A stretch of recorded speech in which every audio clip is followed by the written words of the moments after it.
Welcome back to more Katawa Shoujo. I had to think for a second. I don't know why. I was like, what is this? What's this called?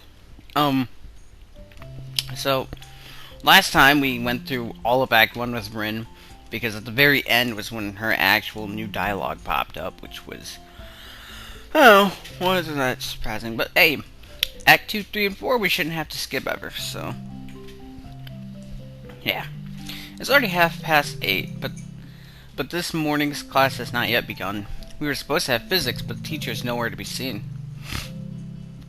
Had I known this beforehand, I would have slept in too. Suddenly classroom door slams open and Matao grunts his morning greeting to us from the doorway. Good morning, everyone. Matao looks like he has not slept at all. The stubble, his messier than normal hair, and the strange dress shirt created a less than favorable impression. Guess he had fun last night at the festival too. Excuse me, my being late. I ran into unexpected problems. I'm usually not one for festivals like this, but I hope you all had a good time. After all, these sort of events are important for you all, since they give you a short reprieve from schoolwork. I have a text. Alright. The class replies with various degrees of enthusiasm, and Matao? Whatever. I need to stop second-guessing how I pronounce these. Proceeds to take roll and get started. Right then, today's subject is photon particle physics. Before long, I am descended into a comfortable coma-like state along with the rest of the class, letting Matao's rambling speeches pass through one ear and exit the other without leaving a trace. Now, who could tell us the solution to this problem? He's written a rather easy equation on the blackboard. Desperately, he tries to get the class to participate.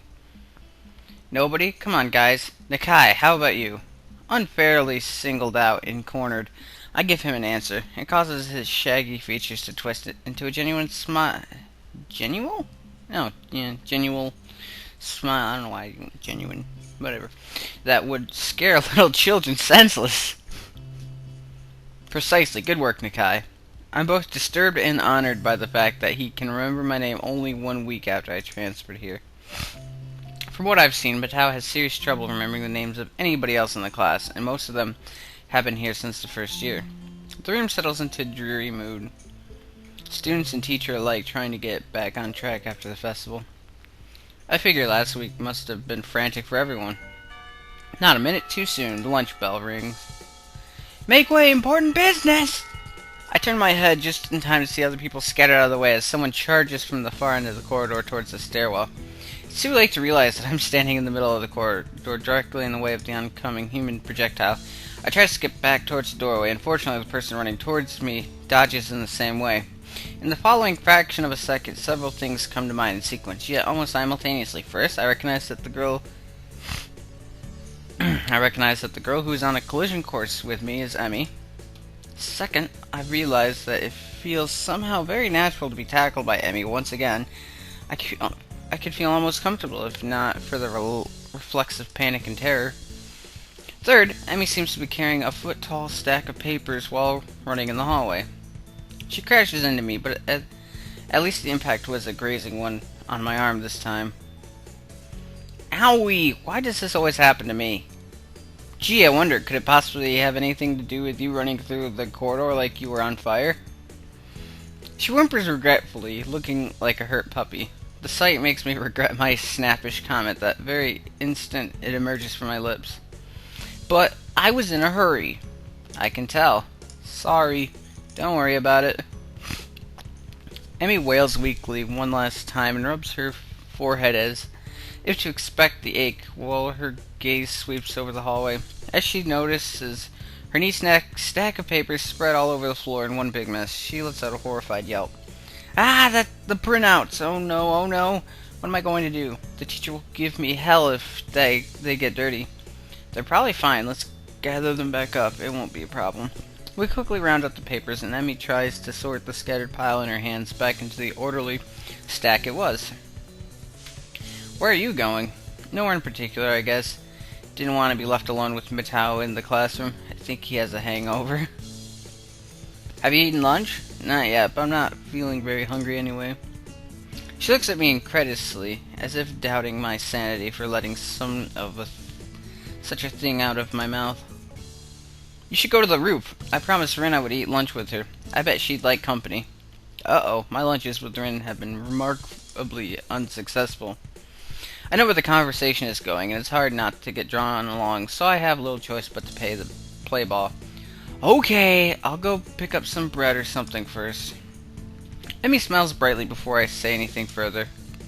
No, I'll go and deliver these super quick and then go buy lunch for us, and Rin too, of course. What kind of bread do you like?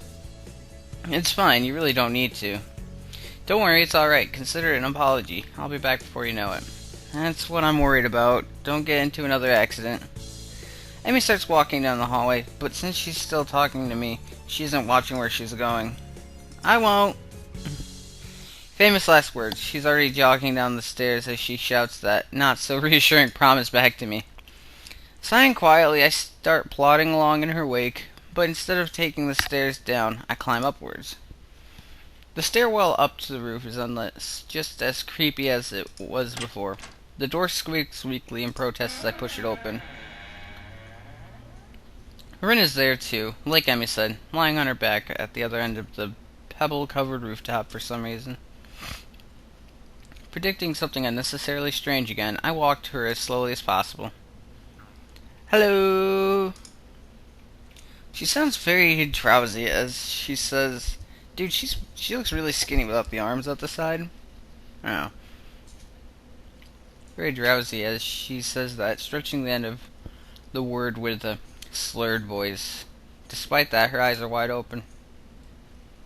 I look down at her, my shadow overlapping her face. What are you doing? Ren raises an eyebrow. I thought you had a heart problem, not an eye problem. She answers, challenging the rationale of my perfectly valid question without even tilting her head to look at me.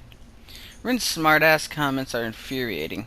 The worst thing is that I'm not sure if she's doing it on purpose or not. Alright then, let me rephrase. Why are you lying on your back on the rooftop? She gives a lazy shrug and sniffs dismissively. I'm trying to experience. People probably don't do this enough. What exactly are you trying to experience here? I can't really tell, but there's probably a reason people don't do whatever. She's playing dodgeball with me again, answering my attempt at small talk with riddles. I don't want to puzzle out, but I don't want to ignore her either. Yeah, but the reason is that everyone is too busy with their lives to pay attention to the really important things, like watching the sky. She tears her gaze away from the sky and finally looks straight at me. The penetrating deepness of her eyes, once she focuses them on something, is startling. You know, if you were a girl, I could see your panties. Okay. If I was a girl, I wouldn't come this close to anyone who tries to sneak a peek at my panties. I have that much common sense. I wouldn't either, but sometimes it can't be avoided. Like now, for example. To tell you the truth, I don't even really want to peek at your panties, though. Underpants are the soul of a girl. You shouldn't peek at someone else's soul, even if you are not a girl. As a guy, I guess I can understand that. To us, there's some sort of half-mystical object that we can't quite comprehend. That's exactly how I think about them, too. What a coincidence. It really is. So did you have world history in the morning class? I skipped class. To do this? Well, I'm not actually doing what it looks like I'm doing, or at least I think that's what I'm doing. It doesn't look like what I look like, but from your perspective, probably. Yeah, I skipped class to do this. I guess whatever your reason, it's as good as any. Giving in a tired feeling in my legs, I sit down on the roof next to Rin. The pebbles are not the most comfortable bed in the world, but if she can stand it, then I should be able to as well. What are you waiting for? Try it. I bend my neck backwards to take a look at where she is looking. The silvery blue sky, dotted by herds of cloud sheep, fills my field of vision entirely. While it's pretty, the view is nothing special, even though the weather is fair. I give a shrug, trying my best to imitate the nonchalant manner which Rin seems to have evolved to perfection, and lie down on my back. The stones poke at my back through my thin shirt whenever I shift my weight, even a little, forcing me to keep as still as possible. I'll be right back. I need to go get more water and do all of that.